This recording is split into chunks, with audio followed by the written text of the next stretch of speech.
Let's take one more example. Let's say I want to set the frequency to 23.45 kilohertz. So what will I do? I'll say 23 and there is a point button here, 0.45.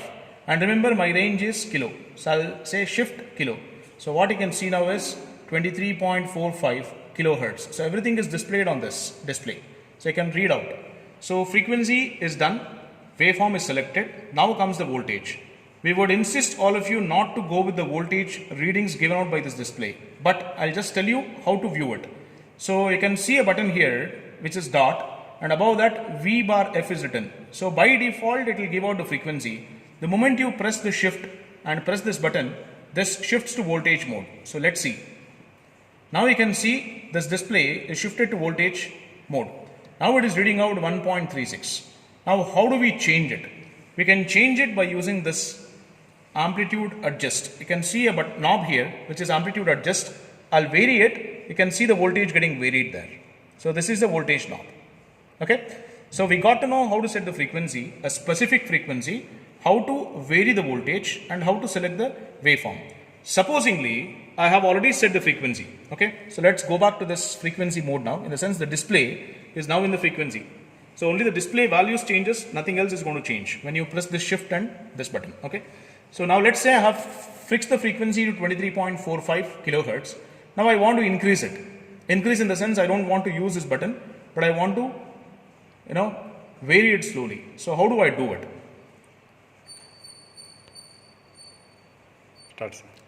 So we can use this knob to vary the frequency. So if you can see slowly the frequency is getting changed. 69, 72, 73. So whatever frequency you want, in steps of very small values, you can vary this and change the frequency. So this is advisable, or we can use this particular knob when you want to change the frequency very slowly. So let me put this to 100 Hertz and see how we can use this. Suppose if I want 101 kilohertz, 110 kilohertz, I can vary this and set it 20, 30, 40, 50, 60. So in such cases, this knob is used. If you want to go for a very specific value, you can use these number pads and you can press shift and select the particular range. So this is how we basically use the signal generator. Yeah. Now the next important equipment in this laboratory is the cathode ray oscilloscope. All of us know when we do something in the laboratory, if I want to view the waveform, obviously I would require a screen, and that is provided by this cathode ray oscilloscope. So this is basically a CRO. And this is a dual channel CRO with a frequency of 30 megahertz. Okay, so this can give out or this can display a waveform which has a frequency up till 30 megahertz. That's the meaning of this 30 megahertz oscilloscope. Now, as I said, this has got two channels. So what we'll be doing is I'll be telling you how basically one channel works. Which is channel 1 for us. If you understand the operation of this particular channel, channel 1, the same thing will be applicable even to channel 2 as well. Okay, so what in all of that? One is, whenever you write a waveform, you can just have a look at this. Whenever you write a waveform, what will you do? You will first write the x-axis, then you will write the y-axis, and then you will write the waveform. So x-axis is basically indicates the time value. Y-axis would either indicate a voltage or a current. In our case, we basically concentrate always on voltage. So the scope always indicates a voltage value. So voltage and time values are very important. So even when it comes to CRO, as we want time information as well as the voltage information, this should somehow tell us like what will be the time duration and what will be the voltage. So for that we have this particular knob which is volts knob and this knob which is for time knob. Remember, time knob is common to both the channels, but voltage knobs are independent. You will get to know shortly why we require this voltage knob as well as the time knob. So this is about the basic thing. Now coming to the first channel, let us concentrate only on this part. I would want you people to concentrate only on this part. Okay. So you can see two small buttons here. Above one of the button, GD is written. Above and below the other button, AC and DC are mentioned. So what is this ground? So let me press this ground. What I can see is a green line, which we call it as trace in oscilloscope language. So this is a trace. Now the moment you press the ground button, so what will happen? A reference line is set like this. So whatever you write on the sheet, always you will have a reference line. So the same kind of reference line will be shown here. Now you can set this particular reference line to any of the horizontal lines on this oscilloscope. So for that, I'll be using this Y position. So what will I do? I can move it up and down, and I can select any of the horizontal line and choose that as my reference line. So once you fix this, I would insist you people not to change the reference line of it. So now the reference line of channel 1 is fixed. How do you do it? By pressing the ground button. Once you finish it, you can release it. Now let us say for the time being, I'm working only on channel 1. I do not want the other channel. So what will you do? There are 3 buttons here, channel 1 bar 2, dual and add. For the time being, let me not worry about this add.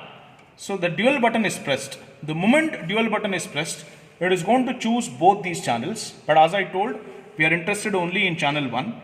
I'll release the dual button. So what has happened? Now only channel 1 has been selected.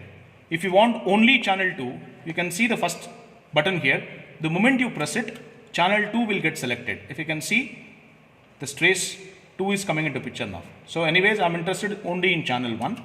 So this should be in the release position. Dual should also be in the released. Add, anyways, by default it will be released. If it is pressed, you will have to release it.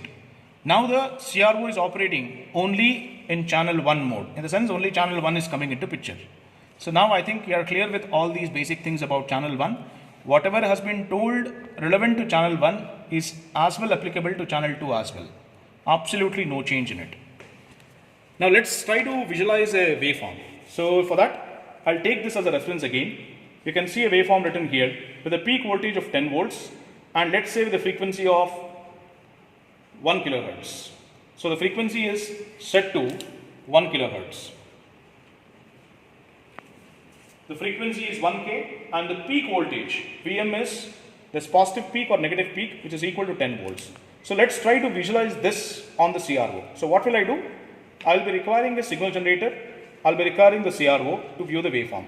Signal generator to generate this waveform and CRO to view this waveform. So let's do it. How do you do it? So we can interconnect the two equipments using a wire, which we call it as a probe. A probe will have two terminals, positive as well as negative. As you can see, red always indicates positive, black always indicates negative. So what I'll do, I'll be worrying only about one of the channels. So let's say channel 1. I'll connect one probe to the signal generator and please have a look at where I'm connecting it. So in the signal generator, you should be connecting it to this point, mains. So this is where I can take out the signal being generated by this generator.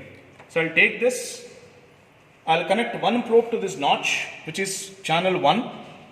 I'll take the positive of this, and just connect it. Now this is a crocodile clip, I'll just connect these two together.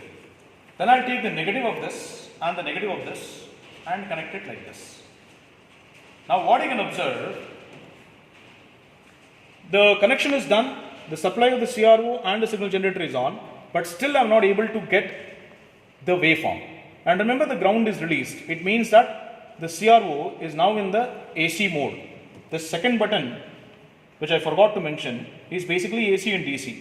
If you release it, if the button is in the released position, it is in AC mode, which is normally the case when you want to view sine waves or other alternating waveforms. The moment you press it to DC, it shifts to DC mode. If you want to measure DC voltages, you can measure it as well. But anyways, let's keep it to AC mode. So the point here is, the connection of both these are done, but still we are not able to see the waveform. The reason behind that is, in this signal generator, there is a button here, which is indicated as output button. If the light is not glowing above this button, it means that the signal generator is not ready to give out the signal. So you should press this and you should see the green light coming out. Only then we say that the signal is coming out of the signal generator. Now we can observe this waveform. If you are able to observe the waveform, there is some waveform. But remember, the graph which I showed should have a peak voltage of 10 volts, which means peak to peak of 20 volts and a frequency of 1 kilohertz. Now, how will I set the frequency to 1 kilohertz? We all know, I press 1, shift, kilohertz. The frequency got selected or got fixed to 1 kilohertz. But how do we set the voltage to 10 volts peak? There is one way of doing it. Shift volt bar frequency. When you press that button, you'll be able to see the voltage readings. So let me set this to 10 volts. But again, I'm insisting you people not to go with this reading. You should always measure the voltage on the CRO. What CRO gives, that will be the actual value. So for the time being, anyways, I've set it to 10 volts peak. Let's see what is coming out on the CRO. We will have to measure it. So for that, what is important is this particular knob which we have here, which is volts per division knob. We need to see the position of it. If you can see a blue marking here, which is acting as an indicator, it is pointed towards this 5 volts per division. What is the meaning of that? If you can see, there are many boxes on this CRO screen. Every box, vertically or horizontally, indicates one division. So from here till here is one division, here till here is another division, here till here is third division. So there are many divisions as such. If there is 5 volts per division, it means that this one full division is going to indicate 5, next full indicates one more 5. So in total this becomes 10, 15, 20, likewise it keeps going. Now the point here is, I have set there the peak voltage as 10 volts. I need to get the confirmation that whether this peak is also 10 volts or not. Mind you, we already have set the reference voltage, reference line to this. So this will be my reference horizontal line, x-axis. So the positive half is sitting on this line. This is negative half, this is positive half. So this positive half should be covering how many divisions? Can you please let me know that? Please do some mind calculation and tell me how many divisions this particular positive half should cover if at all the peak voltage has to be 10. And for that you should have this as a reference. One division corresponds to 5 volts. So it means this entire one vertical line or box is 5 volts. So if it has to become 10 volts, the positive half cycle should cover 2 full divisions. Only then you can say that as 10 volts. So now the things are very clear. As I told, please don't go with the signal generator voltage reading. The CRO is showing some other reading, but the signal generator is showing 10 volts. So that is where we basically go wrong if you go with the signal generator reading. So I insist not to go with signal generator. So let's come back to this. So I have to set this now to 10 volts. So what will I do? I'll adjust the signal generator volts per, amplitude. I'll vary the amplitude knob in such a way that the voltage increases. Now we can see that slowly the voltage is increasing. So it went up. Now what you can observe is a peak voltage of approximately 10 volts. So it is covered approximately 10 volts. So let's take one more value. I want to fix up the voltage value to 2 volts, let us say, or let me say 1.5 volts. What will I do?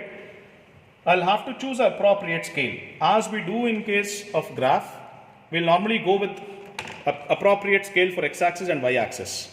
Now in case of the second example, where I have to set the voltage to 1.5 volts peak. So example is VM is 1.5 volts now. So can you tell me on the graph sheet, if you want to select or if you want to plot 1.5 volts peak, what will be the y-axis scale? Because y-axis indicates voltage scale.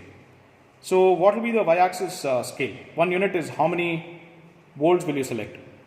The best scale would be, I would prefer 0.5 volts. I hope all of you agree to it. So this is on the graph. If you come to CRO, what will you do? You will say 0.5 volts per division. Because I'm writing it as 1 unit here, but in case of CRO, I'll use a different terminology, which is division, that's all. Unit and division, one and the same. So what will you be doing now? So this particular knob what you have to shift it to 0.5, which means that you're going to select the scale to 0.5 now. After selecting it to 0.5, what are you supposed to do? You should check whether the waveform, positive half, covers how many divisions? To make the peak voltage 1.5, scale is 0.5. So how many divisions the waveform should cover in the positive so that it becomes 1.5? 3 times of 0.5. So it is 3 into 1.5 becomes 1.5.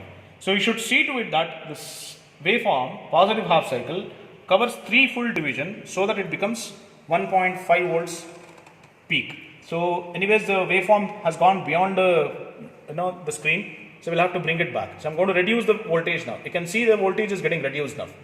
Slowly it is getting reduced. So till what value will you change? You're going to change this up till the voltage becomes 1.5. So if you can see now, this is the reference line. I'll release the ground. You can measure. I'll put this X position to this point so that you can have a reference. Starting from here, 1, 2 and 3. It has covered 3 full divisions. Into 0.5 is 1.5 volts. So it is 3 divisions into 1.5 volts per division gives you 1.5 volts as a peak value. So this is how you set the voltage in case of CRO. Likewise, you can as well measure the frequency also. We'll see that in the later part when it really comes into the picture. Okay. So for the time being, these are the things that you need to know. Thank you.